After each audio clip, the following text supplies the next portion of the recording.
ইয়াৰ পিছত আমাৰ এটা ডাঙৰ পৰীক্ষা হৈছিল কনষ্টেবল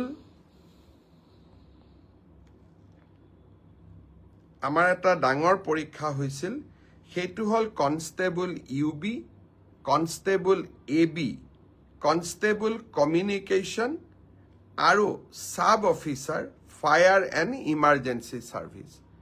কনষ্টেবলৰ ইউবিত পোষ্ট আছিল 1760টা, কনষ্টেবল এবিত পোষ্ট আছিল 2301টা, কনষ্টেবল কমিউনিকেশ্যনত পোষ্ট আছিল 466টা আৰু সাব অফিচাৰ ফায়াৰ ছাৰ্ভিচত পোষ্ট আছিল মাত্ৰ এটা।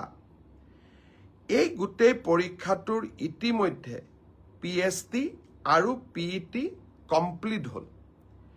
এই পৰীক্ষাটোৰ যিসকলে PST PETত কোন পাছ কৰিলে ইয়াৰে ৰিজাল্ট অসম আৰক্ষীয়ে 12 মাৰ্চ তাৰিখে ঘোষণা কৰিব।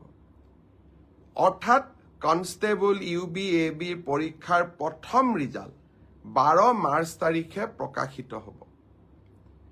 ইয়াৰ পিছত আপোনালোকে নিজেও জানে যে এটা লিখিত পৰীক্ষাত আমি অৱতীৰ্ণ হ'ব লাগিব আৰু এই লিখিত পৰীক্ষাটিৰ বাবে যিসকলে কাট অফ মাৰ্ক পাবলৈ সক্ষম হ'ব তেওঁলোকে এডমিট কাৰ্ড 17 মাৰ্চৰ পৰা ডাউনলোড কৰিব পাৰিব আৰু ফাইনেলি এবি ইউবিৰ ৰিটেন টেষ্ট 23 মাৰ্চত অনুষ্ঠিত হ'ব।